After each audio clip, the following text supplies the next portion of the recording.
Dimanche dernier a eu lieu le match pour le titre entre Manchester City et les Gunners d'Arsenal à l'Etihad Stadium et on peut se poser une question, est-ce que la course au titre est terminée? En tout cas on a l'impression qu'une équipe a pris le devant sur l'autre, mais on va essayer de répondre à cette question dans cette vidéo.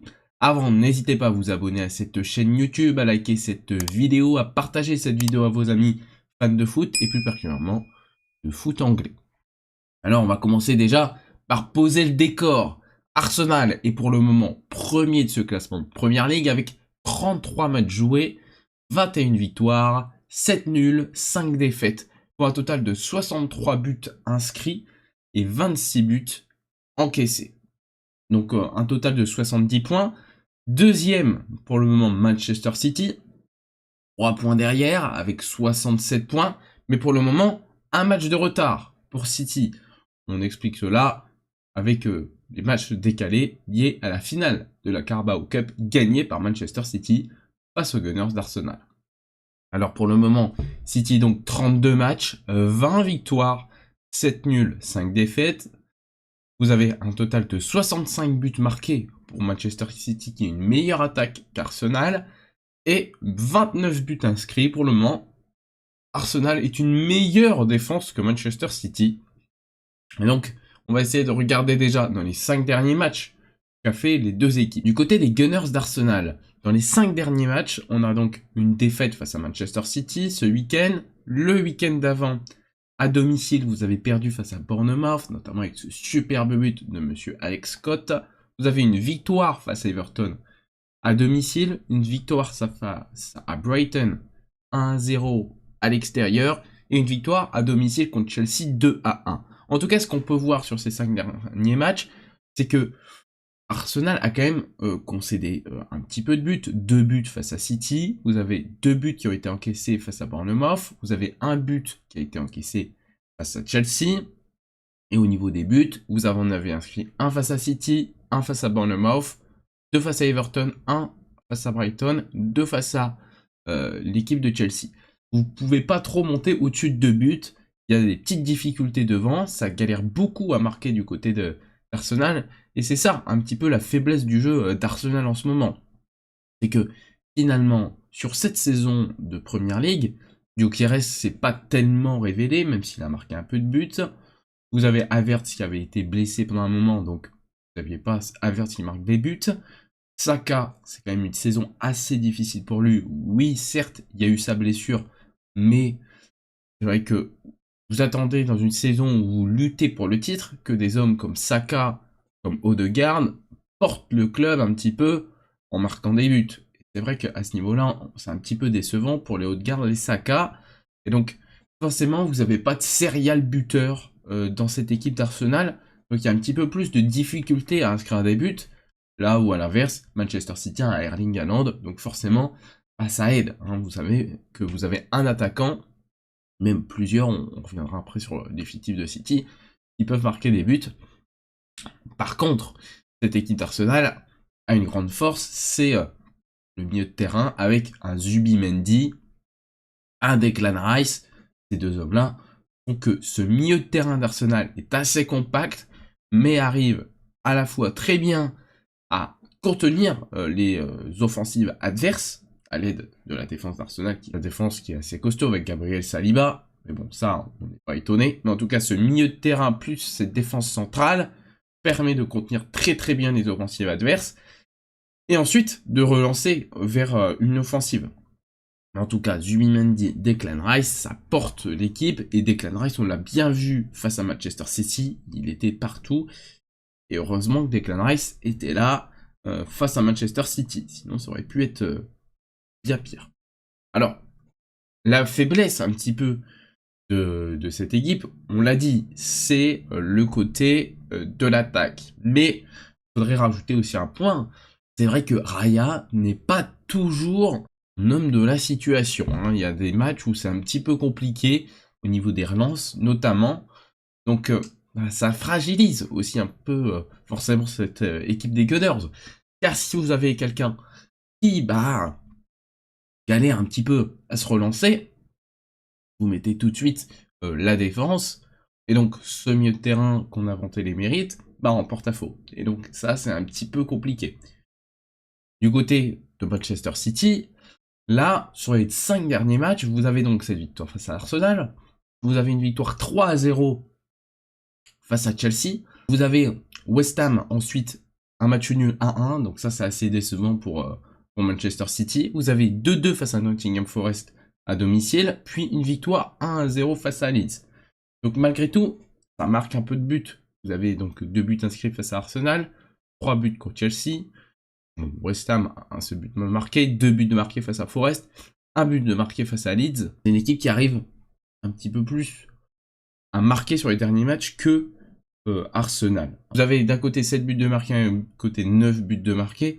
Donc, petite avantage pour City sur ces derniers matchs, et surtout qu'il y a eu le game changer, c'est cette finale de Carabao Cup, qui était un prémisse de ce qui allait se passer donc un petit peu plus tard dans la saison, et qui donc s'est passé ce dimanche, où, ben, tout bêtement, depuis janvier, on a eu un enchaînement fort des matchs. On avait fait une vidéo sur Arsenal ou sur City, je sais plus, au mois de janvier, et on avait dit que cette période de janvier-février allait être cruciale, car il y a eu énormément de matchs à la suite.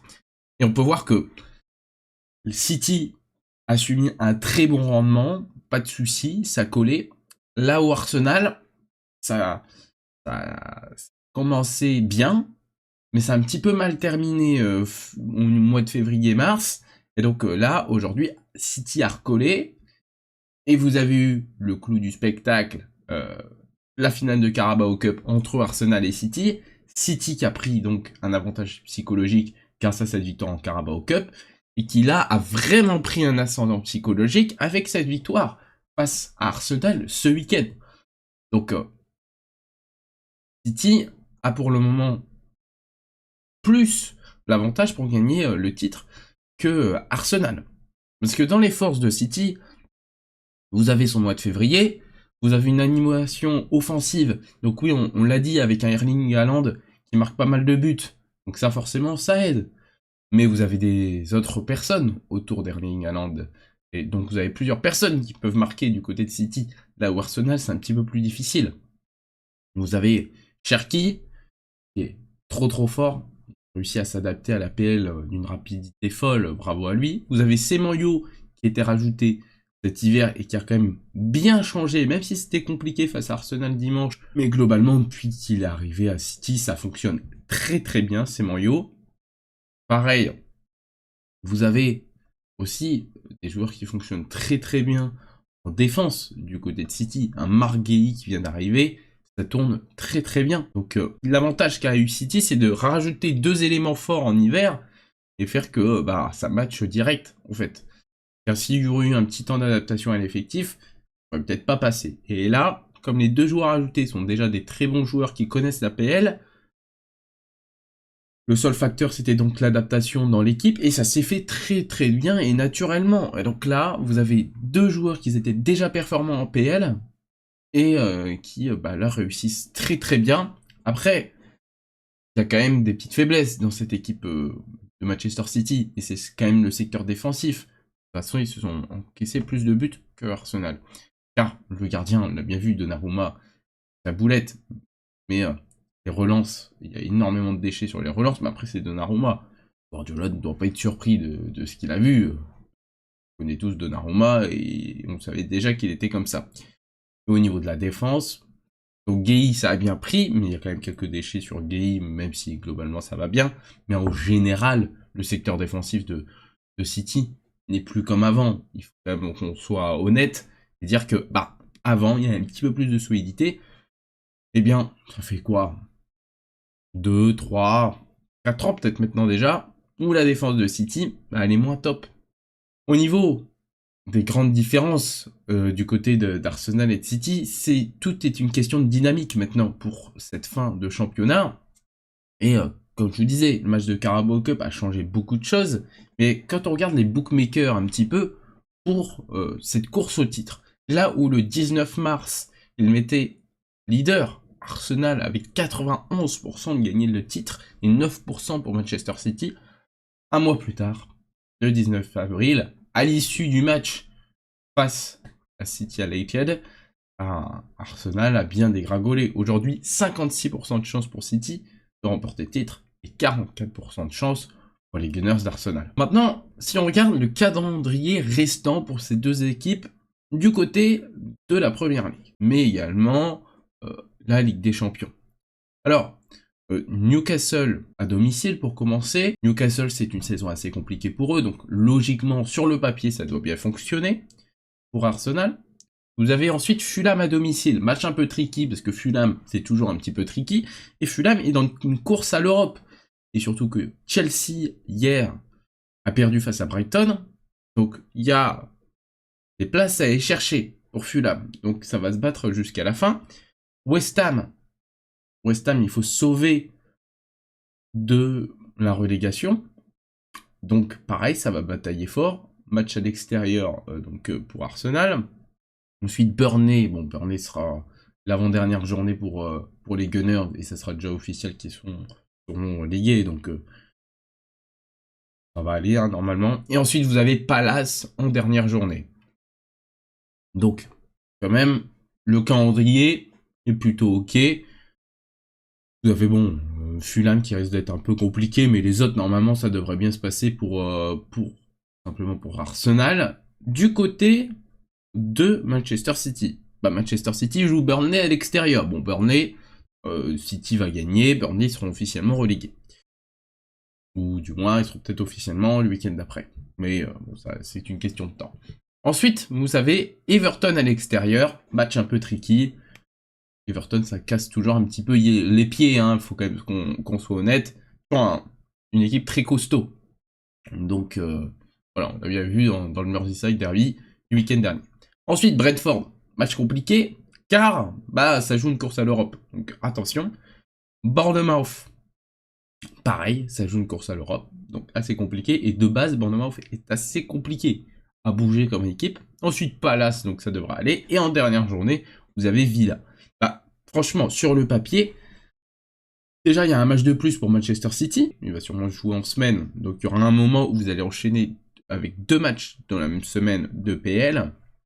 Et donc, sur le papier, on a envie de dire que soit c'est kiff-kiff, ou du moins, il faut plutôt donner l'avantage du calendrier à Arsenal que Manchester City, car Manchester City a des équipes qui ont un petit peu plus d'enjeux dans cette fin de saison, même si pour une équipe comme Manchester City, les équipes qu'ils affrontent, ça devrait bien se passer, car vous ne jouez pas des équipes du top 5, à part Villa en dernière journée. Cette bataille jusqu'à la fin de la saison va être rude, avec quand même une force aussi de cette équipe de City, c'est l'adaptation. Vous adaptez bien à l'adversaire, et c'est la force des grands coachs, car Guardiola, forcément, il est très très fort, et il arrive bien à adapter la situation, même pendant le match. Là où des fois Arteta peut un petit peu subir le match, il essaye de s'adapter, mais ça met beaucoup de temps à arriver. Là où Guardiola, ça répond plus du tac au tac, au niveau d'un petit changement tactique, qui va refaire que City va reprendre le pied, va remettre le pied sur le ballon, et ça va bien fonctionner. Donc en tout cas, la bataille va être très rude entre ces deux équipes. Pour moi, même si je préférerais Arsenal va chercher le titre, je pense que City va aller chercher ce titre, car c'est une équipe qui est un petit peu plus armée pour aller remporter ce championnat. Pourtant, quand on remonte au mois de janvier, franchement, il y a tellement une classe d'écart entre Arsenal et Manchester City que pour moi, Arsenal avait tout pour gagner. Mais là, il y a un enchaînement des matchs. Vous avez encore la Ligue des Champions à jouer pour Arsenal. Donc l'enchaînement des matchs. Et en plus, le niveau des matchs intrinsèques des Gunners depuis 1 mois, 2 mois peut-être, quand même beaucoup plus poussif, on va dire. Et donc, ça, malheureusement, ça se paye à un moment. Et c'est vrai que quand on commence à parler en Angleterre en mois de janvier ou mois de février, que vous allez gagner 1 titre, 2 titres, 3 titres, souvent ça craint quand même, hein. Souvent ça craint, c'est rare que ça se finisse en phase heureuse, hein. Souvent ça termine en autre boudin. Donc Donc voilà, on va voir en tout cas ce que ça va donner. En tout cas, cette fin de saison va quand même être intéressante, même si le niveau de la PL cette année n'est pas exceptionnel. On a quand même une fin de parcours qui va être assez intéressante à suivre.